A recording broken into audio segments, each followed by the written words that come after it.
अरे भैया, वो सरकार सिर्फ जनता की सुन रही है, बाकी नेताओं की नहीं सुन रही है। समस्या यहाँ है। अब सोचो भाई, 2.5 लाख रुपए की इनकम में आदमी का टैक्स कट रहा हो उस समय, और आज 12 लाख रुपए की इनकम पे अभी कोई टैक्स नहीं है। तो भाई सरकार कहाँ से पब्लिक के विरोध में काम कर रही है?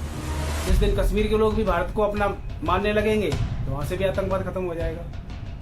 उन्हें लगता है, नेताओं को लगता था कि भाई हमारा कोष खाली हो रहा है तो छापे पड़वा दो किसी उद्योगपति को, ठीक है, उससे पैसे ले लो तो छापा रुक जाए। क्योंकि भारत के नेताओं ने एक सोच बना रखी थी कि हम एक बार पार्षद, MP, MLA या मिनिस्टर या चीफ मिनिस्टर बन गए तो हमारा फर्ज बनता है कि हम अपनी कम से कम 7 पीढ़ियों तक, मतलब 7 पीढ़ियों तक इतना पैसा इकट्ठा करके जाए कि उनके बच्चों को कोई काम न करना पड़े, 7 पीढ़ियों तक कोई काम न करना पड़े। उनकी पोस्टिंग ही इसी आधार पर होती थी कि कौन कितना भ्रष्ट अधिकारी कर्मचारी है जो पैसा उगा सकता है। क्योंकि जो उगाएगा पैसा उसमें से एक हिस्सा नेताओं के घर पे भी जाएगा। सिब्बल साहब हो गए, सिंघवी साहब हो गए, तो ये इनका सिक्का चलता था। अब इनकी भी कोर्ट नहीं सुनता है, कोर्ट सीधा जवाब देता है, मतलब सही से निर्णय देता है कि मोदी सिर्फ पत्ते नहीं काट रहा है, झाड़ नहीं झाड़ रहा है, जड़ों में मट्ठा डाल रहा है। इनकी जो जड़ें थी ना भ्रष्टाचार की, उसमें मट्ठा डाल रहा है। अरे भैया, वो सरकार सिर्फ जनता की सुन रही है, बाकी नेताओं की नहीं सुन रही है। समस्या यहाँ है।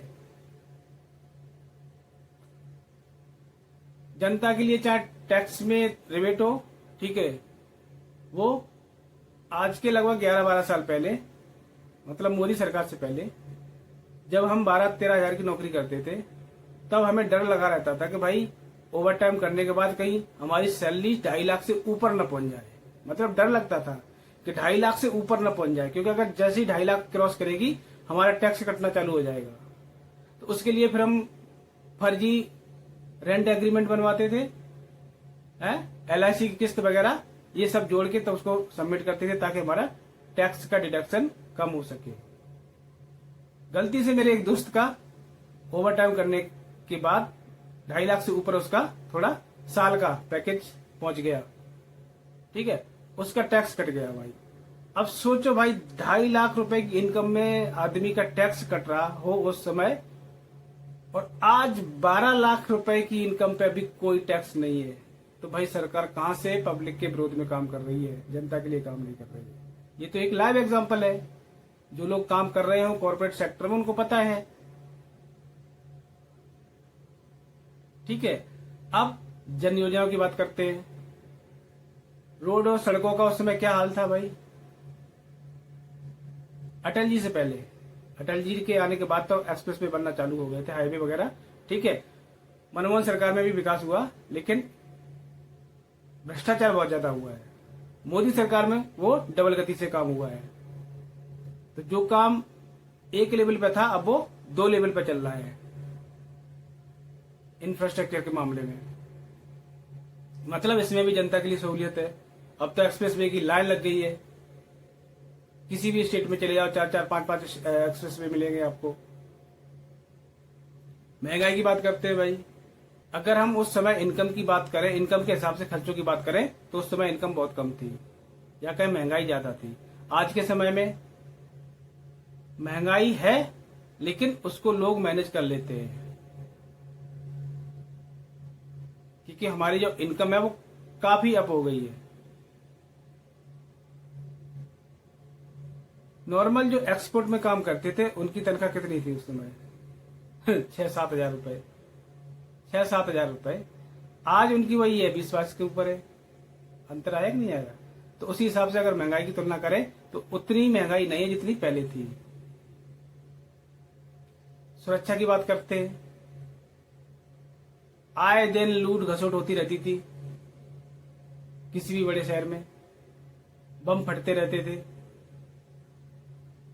वो सब बंद है। यानी आतंकवादी घटनाएं सारी लगभग बंद हैं।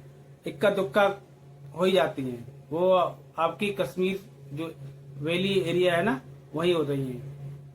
क्योंकि आसपास के क्षेत्रों में जितने, कश्मीर के बाहर तो शायद ही आपको कहीं सुनने में मिला हो 10 साल के अंदर कोई आतंकवादी घटना हुई है।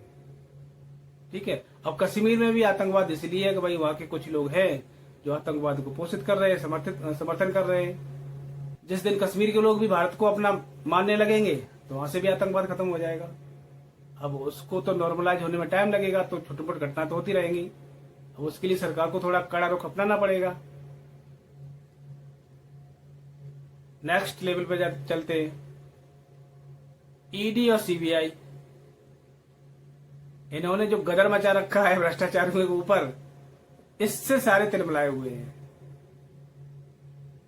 क्योंकि पहले क्या होता था, जो ईडी सीबीआई होती थी नेताओं के ऊपर हाथ नहीं डालती थी। उन्हें लगता है, नेताओं को लगता था कि भाई हमारा कोष खाली हो रहा है तो छापे पड़वा दो किसी उद्योगपति पे, ठीक है, उससे पैसे ले लो और छापा रुक जाएगा, सेटलमेंट हो जाएगी। अब इसका अपोजिट है। ईडी सीबीआई उद्योगपतियों पे तो छापे डाले रही, उनके घरों पर, उनके ऑफिस में। नेताओं के घरों पर भी छापे पड़ रहे हैं। नेताओं के घर से मतलब फ्लैट भर भर के, फ्लैटों में भरे हुए नोट निकल रहे हैं। तो सारी समस्याओं की जड़ ये है विरोधियों के लिए, क्योंकि इन्होंने जो अपनी जीवन में पैसा कमाया है 2 नंबर का भ्रष्टाचार करके, वो सारा का सारा पैसा मोदी निकालने पर तुला पड़ा है। तो यहां से इनकी कहानी शुरू होती है। क्योंकि भारत के नेताओं ने एक सोच बना रखी थी कि हम एक बार पार्षद, एमपी, एमएलए या मिनिस्टर या चीफ मिनिस्टर बन गए तो हमारा फर्ज बनता है कि हम अपनी कम से कम 7 पीढ़ियों तक, मतलब 7 पीढ़ियों तक इतना पैसा इकट्ठा करके जाए, उनके बच्चों को कोई काम न करना पड़े, 7 पीढ़ियों तक कोई काम न करना पड़े। ऐसे ऐसे मूर्ख लोग हैं। अब मोदी ने कहा 70 साल में जिसने भी जितना खाया वो वापस करना पड़ेगा, वो वापस ले रहा है। पैसा कमाया, भ्रष्टाचारी साबित हुए, बाद में पैसा भी जा रहा है। सारी समस्या तो यही है ना। पहले नेताओं पर भ्रष्टाचार के आरोप लगते थे, कोर्ट सजा सुनाता था, जेल में जाते थे, ऐश करते थे, साल 1.5 साल में या 6 महीने में इंटरिम बेल पे आते थे, अपने आराम से घर बैठ के ऐश करते थे। इलेक्शन आता था, खुद तो नहीं लड़ सकते थे, बीवी खड़ा कर दिया, बच्चे को खड़ा कर दिया। काम तो वही हो रहा है, काम तो नेताजी ही कर रहे हैं। तो वो चीजें होगी सारी बंद, इसलिए विपक्ष बिलबल आया हुआ है। अब आगे चलते हैं। जितनी भी संवैधानिक संस्थाएं थी पहले उस समय, तो उसमें भ्रष्टाचार कूट कूट के भरा हुआ था। क्योंकि एक सारा ऑफलाइन काम होता था, लोग किसी भी काम के लिए जाते हैं, उन्हें रिश्वत देनी पड़ती थी।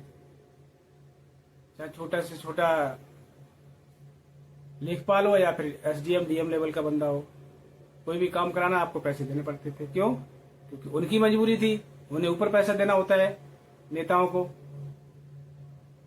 उनकी पोस्टिंग ही इसी आधार पर होती थी कि कौन कितना भ्रष्ट अधिकारी कर्मचारी है जो पैसा उगा सकता है। क्योंकि जो उगाएगा पैसा, उसमें से एक हिस्सा नेताओं के घर पे भी जाएगा। तो वहां से इनकम कट गई नेताओं की। जो भ्रष्ट अधिकारी थे ना, उनका भी पत्ता साफ कर दिया। मतलब जितनी भी लीकेज थी या कहीं जनता की जेब से पैसा लूटा जा रहा था, वो सारा पैसा बंद कर दिया। वो सारा पैसा नेताओं की जेब में जाता था। ईडी सीबीआई तो चली गई, ठीक है, वो तो प्रधानमंत्री के अकॉर्डिंग काम कर रही है। सुप्रीम कोर्ट में भी ये बदलाव आ गया है। एक समय था कि सुप्रीम कोर्ट में जो कांग्रेस के वकील होते थे, जो बोलते थे, वही सुप्रीम कोर्ट का निर्णय होता था।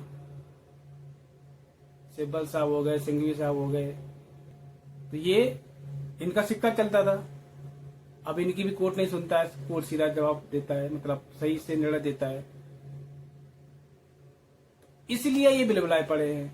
अब जब भी इलेक्शन होता है, चाहे स्टेट का हो या सेंटर का हो, पब्लिक बीजेपी को जिताती है। तो कुल मिला के इनकी विपक्ष की जितनी भी व्यवहारी विपक्ष की पार्टियां, इन सबकी जड़ें खोद रखी मोदी सरकार ने, या कहे मोदी ने। वो जड़ें अब पनप पा नहीं रही हैं, तो इसलिए सारे के सारे बौखलाए पड़े हैं। क्योंकि मोदी सिर्फ पत्ते नहीं काट रहा है, झाड़ नहीं झाड़ रहा है, जड़ों में मट्ठा डाल रहा है। इनकी जो जड़ें थी ना भ्रष्टाचार की, उसमें मट्ठा डाल रहा है।